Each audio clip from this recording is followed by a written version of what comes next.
बोलिए सतगुरुदेव की साहब। जीव पड़ा बहुत लूट में, ना कुछ लेन न देन। क्या मतलब है? आत्मा बड़ी लूट में है, आत्मा को लूटा जा रहा है। साहब ने कई शब्दों में इसको इंगित किया। क्या वाणी थी! उन्होंने आम आदमी तक अपनी पहुंच बनाई ताकि उनकी बात आम आदमी समझ पाए। ऐसा कुछ नहीं है जो साहब ने नहीं बोला।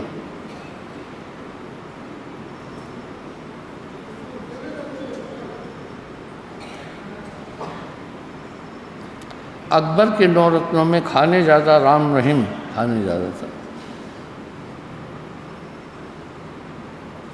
अकबर आज से 400 साल पहले हुआ था और साहब तो 625 साल पहले था। अगर आप देखेंगे तो रहीम के दोहों में कबीर साहब प्रत्यक्ष दिखेगा।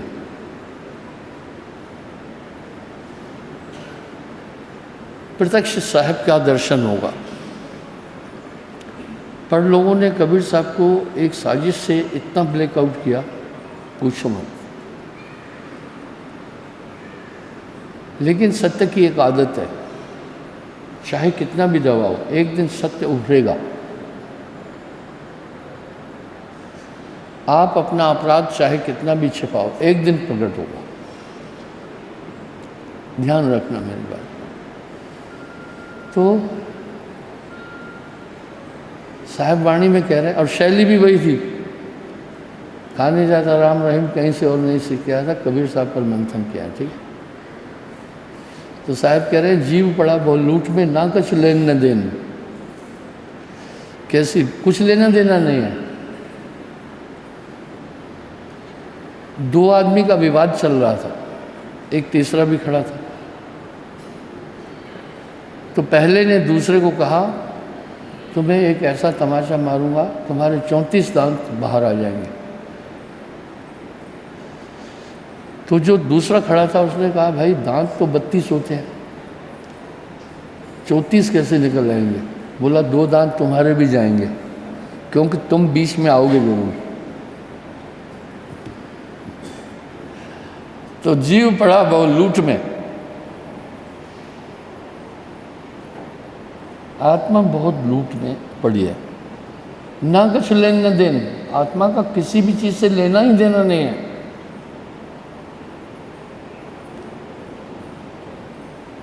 न तो आत्मा का किसी झंझट से कुछ लेना देना है, न बाल बच्चों से कुछ लेना देना है, न धन के अभाव से लेना देना है, न शारीरिक किसी संबंध से लेना देना है। हंसा तू तो सबल था, अटपट तेरी चाल, रंग कुरंगत रंग लिया, अब क्यों फिरत बेहाल। हाँ, आत्मा का सच में किसी से लेना देना नहीं। हम देखते हैं शरीर की जितनी भी प्रवृत्तियां हैं, दुनिया में जितने भी काम हो रहे हैं, वो केवल शरीर के लिए हो रहे हैं। आत्मा से कोई संबंध नहीं है उनसे। लड़ाई झगड़े हैं, उससे आत्मा का क्या लेना देना है। रिश्ते नाते हैं, उससे आत्मा का क्या लेना देना है। एक अच्छी बात है, शास्त्रकारों ने आत्मा की व्याख्या चाहे पढ़कर, चाहे साहब की वाणी से, चाहे अप्रोक्ष रूप से की है, अच्छी की है। बड़ी सुंदर व्याख्या है इस आत्मा की। इसमें मन बुद्धि चित्त अहंकार नहीं है। इस आत्मा में काम क्रोध लोभ मोह अहंकार नहीं है। इस आत्मा में 5 कर्मेंद्रियां 5 ज्ञानेंद्रियां नहीं है। इस आत्मा को कुछ भी नहीं लेना देना है किसी से भी। तभी तो साहब वाणी में कह रहे हैं, जीव पड़ा बहुत लूट में, बड़ी लूट में है, ना कुछ लेने न देने। कितनी सहज वाणियां हैं। कहे कबीर किस किस को समझाऊं, कहे कबीर किस किस को समझाऊं, जगत सब अंधा, सबको लगल बा पिटवा का धंधा। जैसे एक नशा करने वाला नशे का आदी हो चुका है, वो नशे की प्राप्ति के लिए किसी भी हद तक जाना चाहता है, कुछ भी कर लेगा। इस तरह आत्मा चार अंतःकरण के संग आत्मा खराब, मन बुद्धि चित्त अहंकार, ये चार अंतःकरण माने जाते हैं। इसके साथ आत्मा है। शरीर का ताना बाना इतनी चालाकी से बुना गया है, बहुत चालाकी से बुना गया है। जेल की संरचना बड़ी अजीब है, वहाँ से कोई निकल नहीं सकता है। इस तरह मन और माया की शरीर की संरचना ऐसी है कि मरने के बाद भी सांसारिक चीज़ों को भूलता नहीं है। मौत के उपरांत भी वो आता है, फिर अपने रिश्तेदारों से, प्रियजनों से मिलता है। फिर अंतःकरण में ऐसा है, जबकि आत्मा का किसी से कुछ लेना देना नहीं है, ना आत्मा कोई माँ है ना कोई बाप है। अब यहाँ एक आश्चर्य हुआ, यहीं पर दुनिया में कुछ पंथ कुछ मत निर्मित हुए।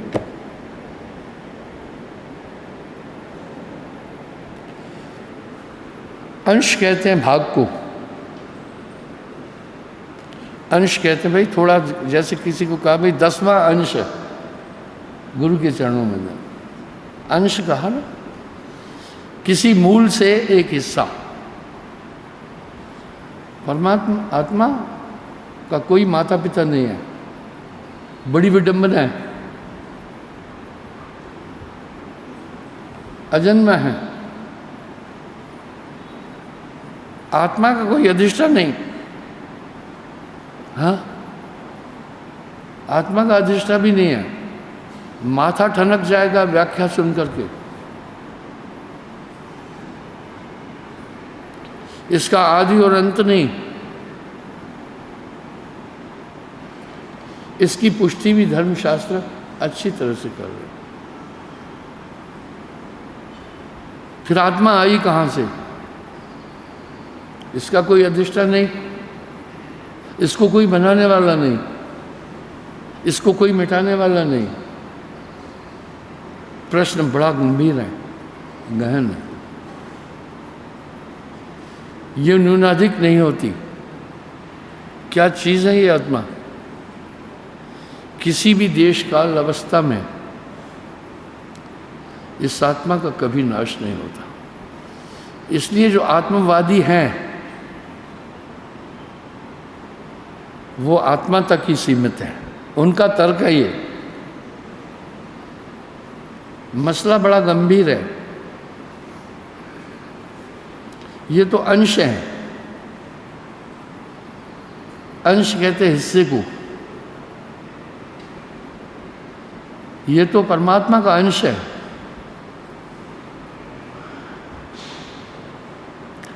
इसकी पुष्टि गोस्वामी जी ने की है।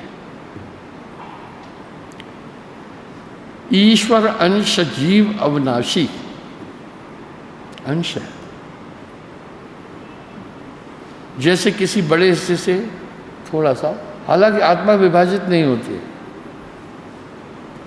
इसलिए आदमी का माथा ठनकेगा। जब आत्मा विभाजित नहीं होती,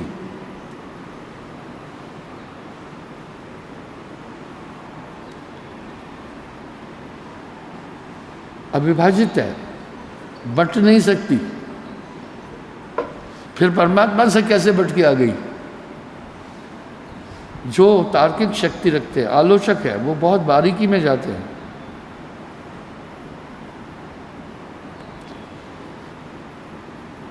जैसे आपने पानी को उछाला, एक इस हिसाब से उछाला कि इसकी अत्यंत सूक्ष्म बूंदें हो जाए। इसलिए कुछ व्याख्या करता आत्मा को परमात्मा भी बोलते हैं। व्याख्याकर्ता बोलते हैं आत्मा परमात्मा है। ऐसी मान्यता रखने वाले काफ़ी लोग हैं। उनका तर्क है क्योंकि परमात्मा अविभाजित, अजर, अविनाशी और नित्य, न्यूनाधिक नहीं होता। आज तक किसी माता बहन ने कुत्ते को जन्म नहीं दिया, किसी हाथी ने बकरे को जन्म नहीं दिया। इसलिए ये परमात्मा का अंश है, हिस्सा है। अब ये बना कैसे, ये देखते हैं।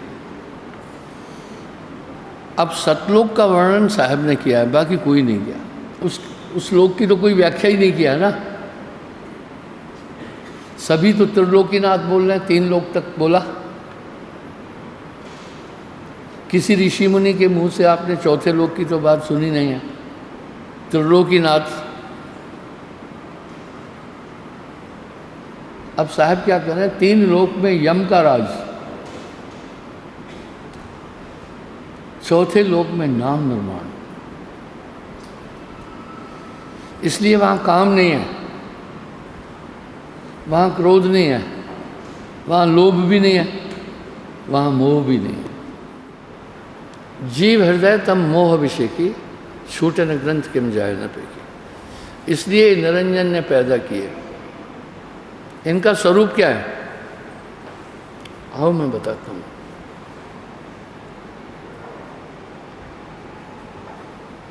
मैंने आपको कई बार एक बात बोली है, प्रेत आत्माएं जो शरीर त्याग देती है कुछ रूपों में मिलती है। पहला ऐसी आकृति में होंगे, आप आइडेंटिफाई कर लेंगे। जब ये शरीर खत्म हो गया, फिर वो कौन से शरीर में है,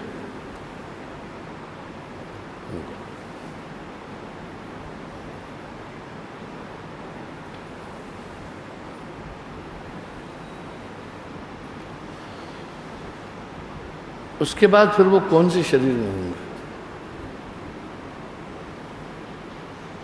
शरीर है।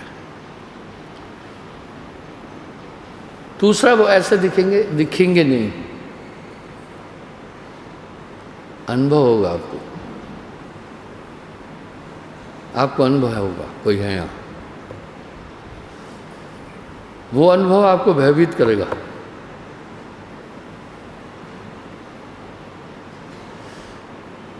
आपको ध्यान होगा, मैंने एक प्रसंग उठाया था कि हमीरपुर सिकदर में 85 में हम थे।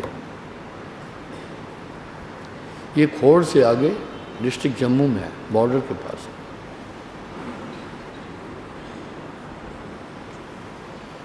तो बॉर्डर पर जवान जो थे, उनके अकाउंटेंट रूल में डिमांड करते हैं, इतना पैसा मांग रहा है, उसकी मर्जी है जितना चाहे, बैलेंस के अंदर, बाकी छुट्टी जाते समय ले जाते हैं। तो बॉर्डर पर ही उनको पैसे दे के आना था, मोर्चों पर ही। और क्लर्क का काम काफ़ी लंबा समय किया मैंने।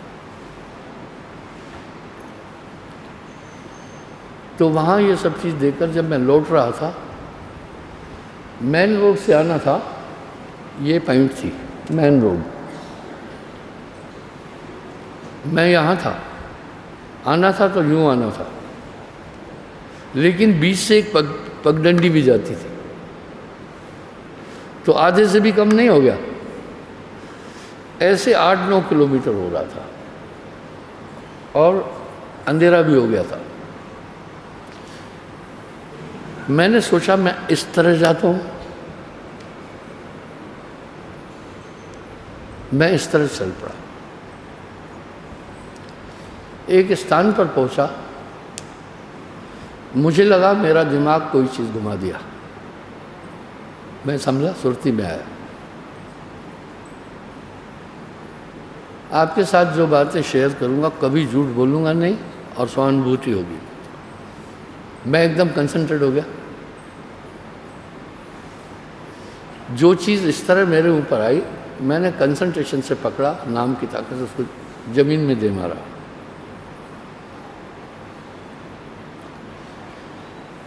तीस 40 फीट की दूरी पर घना अंधकार था, पेड़ थे। वहाँ से हवा में उस अंधकार से मुझे आवाज़ आई,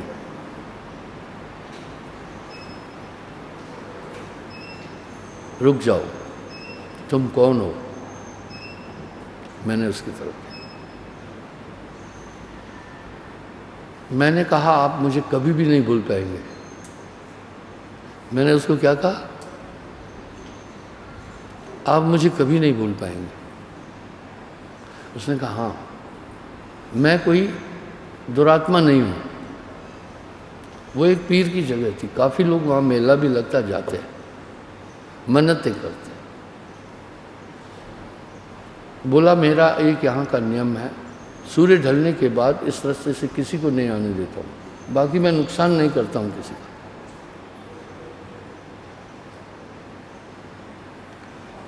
तो मैं एक सम्मोहन शक्ति भेजता हूँ। आप यहाँ अंधेरे में आए, इससे मुझे खलल होता है। मैं फिर आदमी वहाँ 1 घंटा इधर उधर चक्कर भटकता है, उसके बाद रास्ता मिलता है उसको। ये किंवदंती, ये हकीकत पूरे गांव के लोग जो आगे गांव हैं वो जानते हैं। बोला, आज आपने मेरी वो ताकत ख़त्म कर दी। मैंने बोला, तभी तो कहा आप मुझे कभी नहीं भूलेंगे। आपने कुछ ऐसी चीज़ें भी देखी होगी सीरियलों में, दिव्य शक्तियाँ किस प्रकार, वो आज भी है। वो सब चीज़ें बदस्तूर आज भी हैं। जब वहाँ से मैं आगे बढ़ा, मेरी बटालियन में जाने से पहले वहाँ बटालियन थी, एक रोड था जो खोड़ की तरफ और जम्मू आता है। जम्मू वहाँ से करीब 50 किलोमीटर है। उसके साथ एक सुआर, छोटा ट्रिब्यूटरी, नहर की छोटी एक शाखा थी। नहरों का क्लासिफिकेशन, रोड का क्लासिफिकेशन इस तरह है। रोड पहले होता है एक्सप्रेस वे, फिर आता है हाईवे, फिर आता है स्टेट हाईवे, फिर आता है main road, district to district connect करता है, फिर आता है रोड। कौन सा? कई कई छोटे गांवों में या उधर जाने के लिए आप देखते हैं रास्ते। उसके बाद आता है ट्रैक, जिस पर बैलगाड़ी, ट्रैक्टर वगैरह चलते, ट्रैक करते। फिर आता है पगडंडी। रोड क्लासिफिकेशन में सबसे छोटी इकाई है पगडंडी।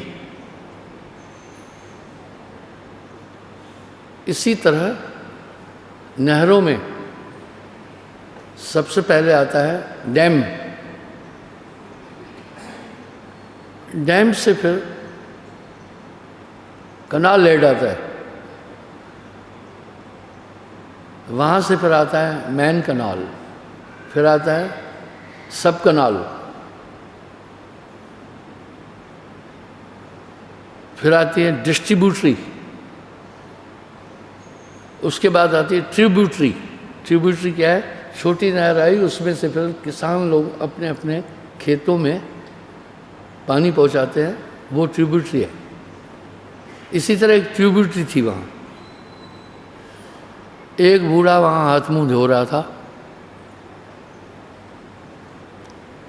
मैंने कहा, बाबा, ये इस रास्ते में घना पेड़ों का जो एक झुंड है, मैंने इतना ही बोला। बोला, वहाँ से आ रहे हो क्या? मैं बोला, हाँ। बोला, फिर तुम 1 घंटा चक्कर काटे होंगे? मैं कहा, नहीं। अब लोगों को कहना रात को भी उधर से जा सकते, कोई नहीं रोके। बुढ़ा मुझे देखकर मुस्कुरा रहा था। मेरी बात तो उसको एक किंवदंती लग रही थी। तो इस तरह से ये मैं प्रसंग क्यों उठा रहा हूँ वो सुनना। इस तरह से प्रेत आत्माएं भी है। लोग कह रहे हैं भूत बात कुछ नहीं होता है, ये एक भावना है। बेवकूफ़ों, प्रेत और भूतों का उल्लेख तो वेदों में भी है, रामायण में भी है, साहिब की वाणी में भी है, रामचरितमानस में, गीता में भी है। हे अर्जुन, 6 प्रकार के निकृष्ट कर्म करने से मनुष्य अधोगति प्रेत योनि में जाता है। देखो वासुदेव कृष्ण भी कह रहे हैं, हठपूर्वक आप कहो नहीं तो वो वैसा ही है जैसे कहें भाई महात्मा गांधी था।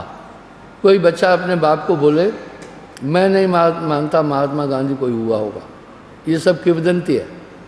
तब वो फिर इतिहास दिखाता है, सिलेबस दिखाता है, भाई पढ़ाया भी जा रहा है कि महात्मा गांधी एक बहुत बड़ी शख्सियत हुए, फिर भी कहे मैं नहीं मानता, तो फिर छोड़ दो उसको, ठीक है, वो शठ है।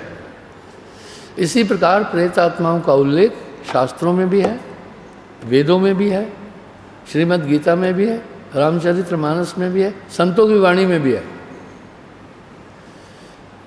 मेरे कहने का यहाँ प्रयोजन क्या है? प्रेतों की कथा कहने नहीं बैठा हूँ, एक प्रमाण दे रहा हूँ।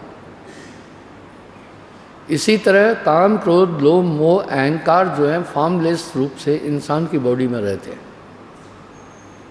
जब भी वो चाहे इंसान पर छा जाते हैं।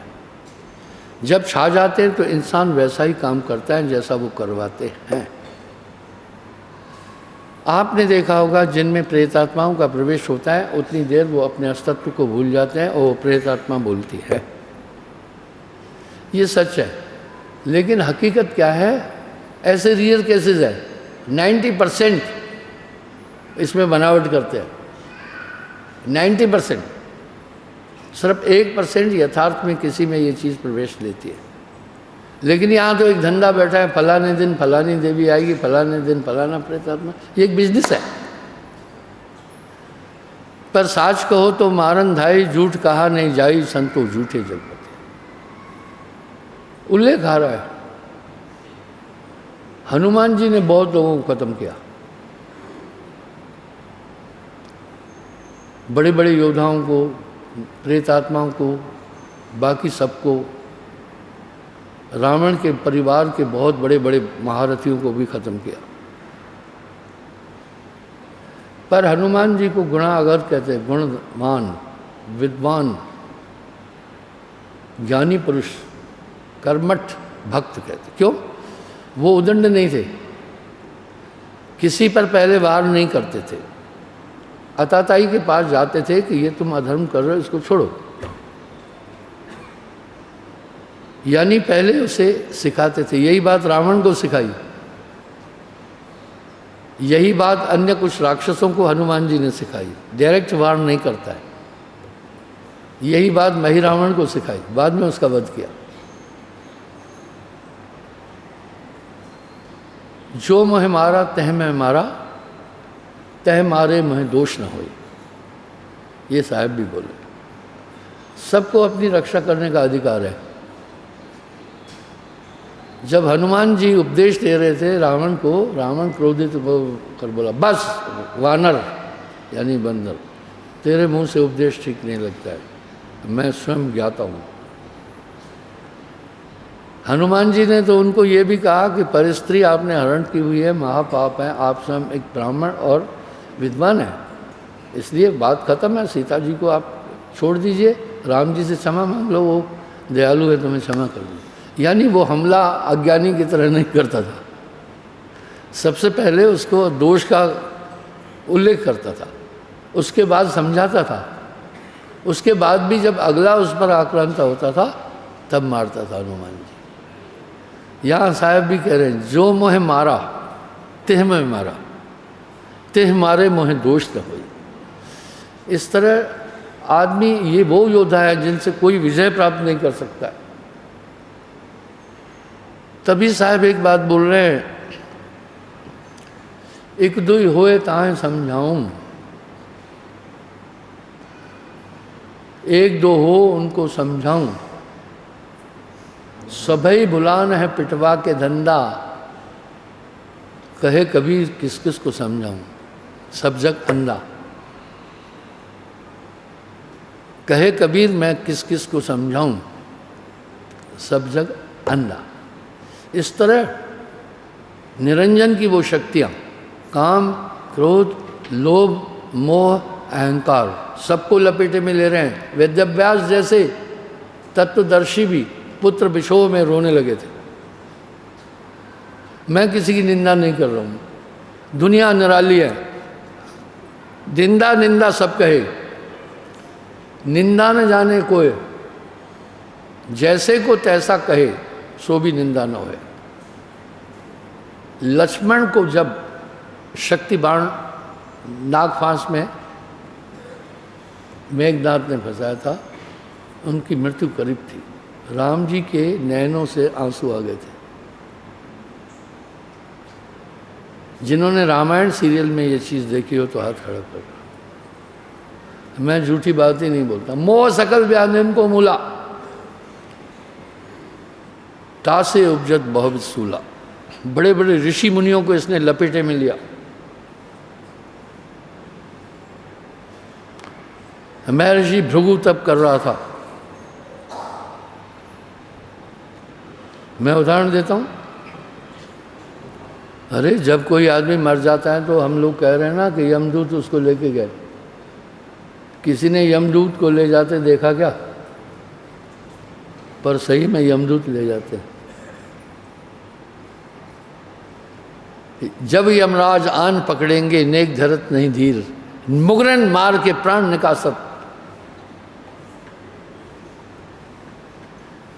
वाह! सबसे बड़ा मोह शरीर का है। कहने के लिए लोग कहते हैं हे भगवान, हे मृत्यु आजा अब ले चल। ये सब किंवदंतियाँ और कथक चीज़ें हैं। एक बूढ़ी अक्सर कहती थी उठते बैठते, हे भगवान अब ले चलो, अब संसार अच्छा नहीं लगता है, बस ले चलो। संयोग से क्या हुआ, उसकी बेटी बड़ी बीमार हो गई थी, खटिया पर थी, और भैंस ने किसी पड़ोस के देग में मुंह डाल दिया। जब मुंह डाल दिया, फंस गया मुंह। अब भैंस बेचारी इधर उधर घूम रही, एक घर में घुसी, उस माई के घर में घुसी।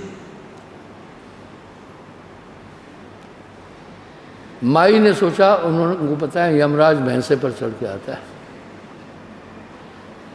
माई इधर उधर तड़पने और भागने लगी। यमराज को हाथ जोड़कर कहा, महाराज मैं ठीक ठाक हूं, बीमार मेरी बेटी है, इसको ले जाओ। आदमी ऐसे कहता तो कहता है, हकीकत कुछ और होती है। मोह सकल व्याधिन को मूला, तासे उपजत बहुविध सूला। ये सबको खा जाता है, सबको मोह है।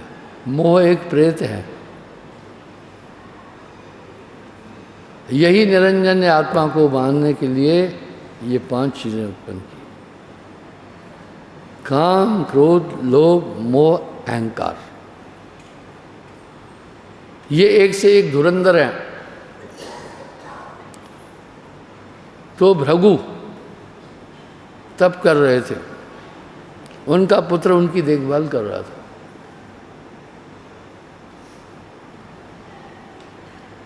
बड़ा लंबा समय उन्होंने तप किया। शास्त्रों में भी आता है, देखो भीष्म पितामह ने कितनी पीढ़ी देखी। उनके पिता शांतनु थे, गंगा पुत्र हैं।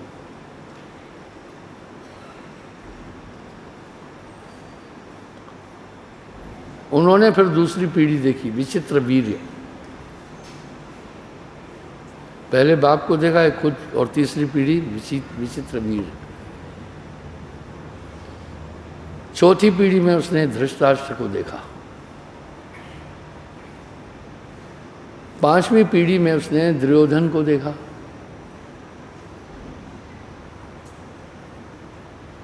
6ठी पीढ़ी में उसने दुर्योधन के पुत्र को देखा, वो भी युद्ध में मारा गया। आप देखो ना, 7वीं पीढ़ी में परीक्षित को देखा, 7 पीढ़ी तो देख लिया, तो उसने 7 पीढ़ी देखी, बड़ी बात नहीं है, आयु लंबी थी। तो जब मृत्यु हो गई, उनका बेटा बाप की देख रेख कर रहा था। इतने में ये मैंने संवाद योगा वैशिष्ट में उठाया है, किसी को पता होगा।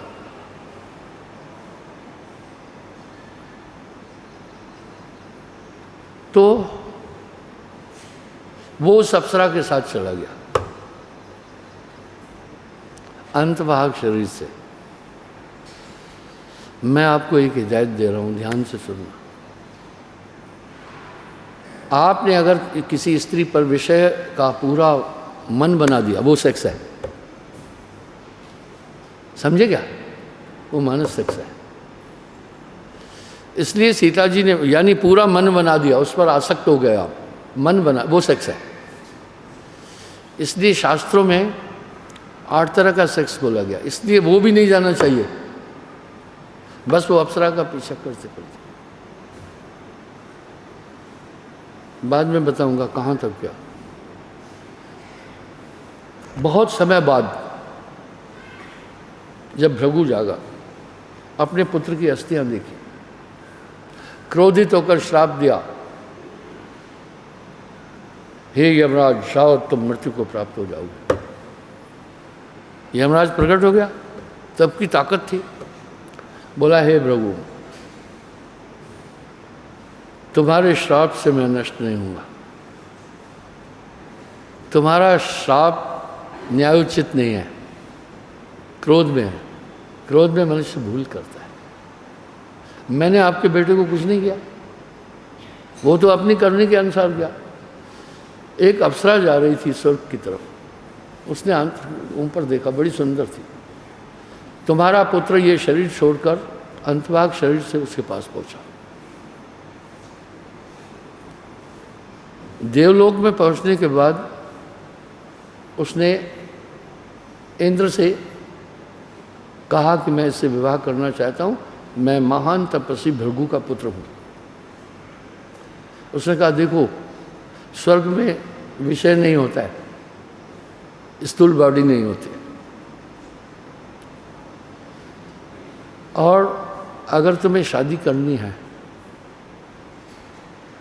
तो फिर पृथ्वी पर जाकर तुम्हें दूसरा जन्म लेना होगा। इस अप्सरा को भी, अप्सरा की भी सहमति थी। ऋषि पुत्र बहुत सुंदर। उसके बाद यमराज ने बताया उनको, भृगु को, ये दोनों पृथ्वी पर जन्म लिए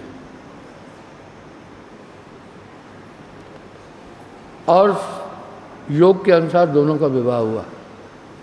इसलिए शादी के समय नहीं कहते योग बिठाओ कि ये विवाह हो सकता है, नहीं हो सकता, बिठाते हैं। अभी वो दोनों संसार में पति पत्नी के रूप में रहते हैं।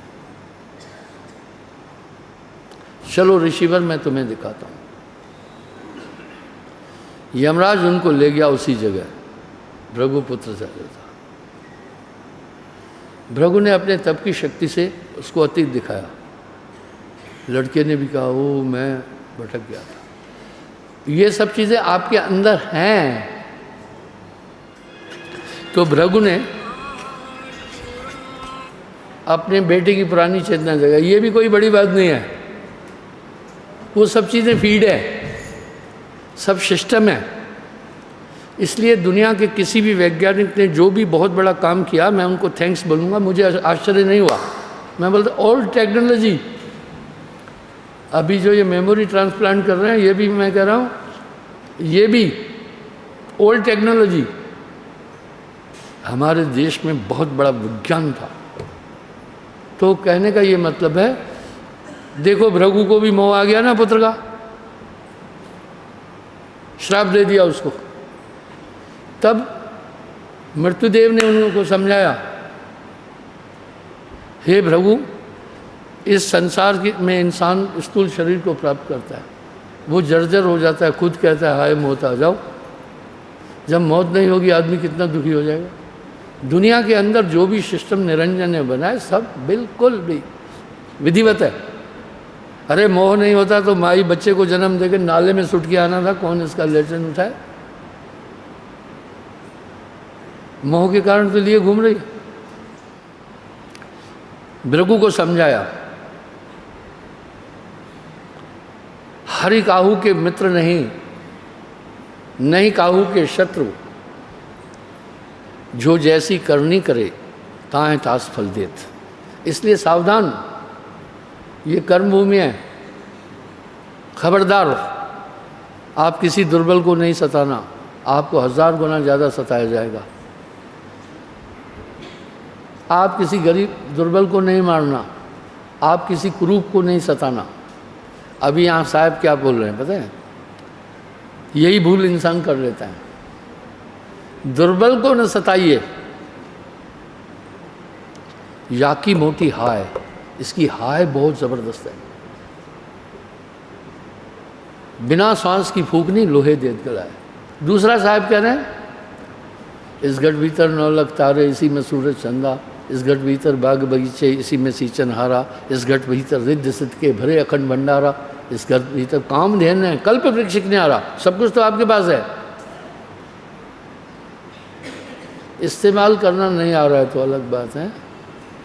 इसलिए ये हाय बहुत खतरनाक होती है, सावधान रहना, सबसे डरना। कर्म भूमि है, किसी से बेईमानी किया 100 रुपये की तो 1000 गुना ज़्यादा वो आपको 1 लाख रुपया नुकसान हो। यह संसार काल है राजा, यहाँ कर्म का जाल पसारा है। कुछ तो आपको पूर्वोक्त कर्मों के कारण से दंड मिलता है, कुछ वर्तमान के कर्मों के कारण मिलता है। इसलिए नामदान के टाइम पर आपके पूर्वोक्त कर्म जितने थे साहब ने बाइंड अप कर दिया गुरु ने, पर आगे जो पाप करोगे उसका फल भोगना है। आपको लाइसेंस नहीं दे दिया कि अब पाप करते चलो, नाम की ताकत से कट गया, नहीं, वो तुम्हें भोगना है फिर। यह संसार काल है राजा, यहाँ कर्म का जाल पसारा है। बहुत सोच कर चलना, किसी से धोखा मत करना, किसी को दुख नहीं देना, आपकी आंतरिक शक्ति धूमिल होती जाएगी। जब कमरे में आपने बहुत कीमती जेवर रखे हैं, कचरा भी है, तो फिर जेवरों का अस्तित्व यानी खुशबू भी रखिए, खुशबू का अस्तित्व खतरे में नहीं हो गया। इस तरह ये दिल के उजरे को सफ़ा करना, अपनी सोच को नेगेटिव नहीं जाने देना, अपनी ओर से जितना हो सके एक सात्विक ज़िंदगी जीना, सब चीज़ें आपके पास फिर आ जाएगी। हर चीज़ का एक संसाधन है। तो बंधुओं, इस प्रकार से अब मोह कितना है, ताकतवर है ना। मोह सकल व्याधिन को मूला ता से उपजत बहुविध सुला। इसलिए लोभ कैसा है मैं बताता हूँ। क्षमा चाहता हूँ, मैं आपका समय किंवदंतियाँ बोलकर नहीं खत्म करना, उदाहरण देकर नहीं खत्म करना। यही तो राम जी ने अपने गुरु को टोक दिया। जब वशिष्ठ मुनि कुछ उदाहरण दे के समझा रहे थे तो राम जी ने पता है क्या बोला, गुरु जी किसी एक बात को बताने के लिए 100 उदाहरण देते हैं आप। ये मैंने आपको योगा वशिष्ठ में लिखित दिखाया था। पता है तब वशिष्ठ जी ने क्या कहा, हाँ राम ऐसा है, सोने को परखने के लिए कसौटी है, हीरो को परखने के लिए घन है, इस तरह सत्य को प्रमाणित करने के लिए प्रमाण एक कसौटी है। इसलिए मैं प्रमाण दे रहा हूँ। आप देखना मेरे प्रवचन में जब मैं जो बात बोल रहा हूँ उसको प्रमाणित करने की कोशिश करता हूँ, ताकि आदमी के दिमाग में वो चीज़ पहुँचे। हवाई बात करने से आदमी के दिमाग में बात नहीं पहुँचेगी। मैंने उदाहरण दिया ना कि भृगु ने कैसे उसका अतीत दिखा दिया। इसी प्रकार देखो, काम कितना हानि, काम नहीं होता दुनिया होती, सभी तो काम से पैदा है। काम प्रबल अति भयंकर महादारुण काल। क्या दुनिया में ऐसे लोग नहीं है क्या जो इसको भी थोड़ा नियंत्रण कर रहे हैं, हिसाब से चल रहे हैं? नियंत्रण पूरा तो करना बहुत मुश्किल है, हनुमान जी की तरह, पर वो अपनी स्त्री तक ही सीमित है। Because sex is a biological need of the body. प्यास आपको नेचुरल लग रही है, शरीर में आपकी अग्नि तत्व भी है, प्यास आपको लग रही, पानी पीना पड़ता है। इस तरह शरीर में काम भी है, तरीका है। एक नारी ब्रह्मचारी बता दिया। इस तरह वो इनकी अधिकता नहीं बढ़े और इनको डाइवर्ट करना है। न काम खत्म होगा, न क्रोध खत्म होगा, न लोभ खत्म होगा, न मोह खत्म होगा। नारद जैसे ब्रह्म ऋषि को लोभ आ गया, बाकी की क्या गिनती। ब्रह्मा के पुत्र थे नारद। हम जब शास्त्रों का अध्ययन करते हैं तो पता चलता है, लेकिन मंथन नहीं कर रहे हैं, हम उसको मथ नहीं रहे हैं। इस तरह से लोभ देखो कितना खतरनाक है। अगर लोभ नहीं होता तो आपका जीवन नहीं था। ऐसा कोई है जिसने घर में पैसे नहीं रखे हो? ऐसा कोई है जिसके जेब में कोई पैसा नहीं है? हाथ खड़ा करो। बाप बड़ा ना भैया, सबसे बड़ा रुपया। सबने तो रखे ना। कितनी ज़रूरत है? चलने के लिए पैसा चाहिए, बच्चे पालने के लिए पैसा चाहिए, लेकिन उपयुक्त संसाधन से, सुकृत कमाई से वो लोग, अनुचित नहीं। यही नियंत्रण है। अब कुछ महात्मा कह रहे हैं पैसा हाथ में नहीं लूँगा। तू रोटी कहाँ से खा रहा है फिर? वो भी तो पैसे से आई। कपड़ा कहाँ से पहन रहा है तू? तूने कुछ न कुछ तो अपने शरीर का वस्त्र तो रखा है, वो कहाँ से आया फिर? ये नाटक नौटंकी नहीं होनी चाहिए। यूनिक रहो। इनकी अधिकता तो हर चीज़ की बुरी है। अधिकता हर चीज़ की बुरी है। इनको नियंत्रित करो। मुझे तो बंधु इस प्रकार से ये दुनिया है। इस तरह अहंकार नहीं होता तो आप उठते बैठते भी नहीं।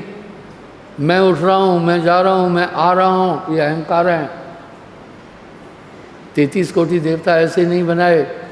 गवर्नमेंट ने अगर ट्रांसपोर्ट मिनिस्टर बनाया तो पूरी व्यवस्था यातायात की बनाने के लिए, इरिगेशन मिनिस्टर बनाया तो सिंचाई के लिए, नहरों का संचालन करने के लिए बनाया, वित्त मंत्री बनाया तो पूरे देश में वित्त की व्यवस्था करने के लिए बनाया। इस तरह बड़ी प्लानिंग से निरंजन ने दुनिया बनाई है। ठीक है, बड़ी प्लानिंग से बनी है। बस जो होशियार मक्खी है ना, वो शहद के राब के कड़ाव में किनारे पर बैठ के खाती है। बेवकूफ़ आकर धड़ाम से बैठ उसमें छाल मारती है, वहीं मर जाती है चिपक कर। ये संसार है। अपनी आवश्यकताएं बहुत सीमित करो। ये इंद्रियां नहीं होती तो शरीर कहाँ से होता? ये 5 तत्व नहीं होते तो कैसे जीवन होता? ये सब एक मायावी चीज़ें हैं। इस आत्मा को आवरण में रखने के लिए है सब। और जब इंसान तत्व को प्राप्त हो जाता है तो देह में विधेय दर से फिर शरीर में रहता हुआ भी इन सब चीज़ से अलग रहता है। वो विधेय मुक्त हो जाता है, शरीर धारण करता हुआ भी मुक्त होता है। लेकिन ये बहुत टफ है। तभी साहब कह रहे हैं लाखन मध्य को कहे हैं कोई कोटन माए, कोटन मध्य को कहे जब किया कबीर विचार। विरला जीव निसंशय, विरला, नो परसेंटेज। इसलिए बनत बनत बन जाए। आप जब स्मरण करेंगे चीज़ें ऑटोमेसी होता जाएगा, बदलाव आएगा। तभी भी अगर आप स्मरण नहीं कर रहे हैं, वो ताकत आपके अंदर तभी भी काम कर रही है। पर यहाँ साहब एक तकाजा और तनाजा कर रहे हैं, नाम सत्य, गुरु सत्य हो, आप सत्य जो होए। 3 सत्य जब एक हो तो विश्व से अमृत। तो बंधुओं ये ध्यान देना, सुमरण छोड़ना नहीं तो पूरा कचरा मन इकट्ठा करेगा आपके हुजरे में, राग लाएगा, द्वेष लाएगा। उसका ड्यूटी यही है कि आप आत्मा तक नहीं पहुँचे। जो आत्मज्ञानी है फिर वो शादी कहाँ से करेगा, विषय विकार कहाँ से करेगा? दुनिया खत्म है फिर। इसलिए यह सीढ़ी कोई बड़ा पहुँचा, कोई बड़ा पहुँचता है।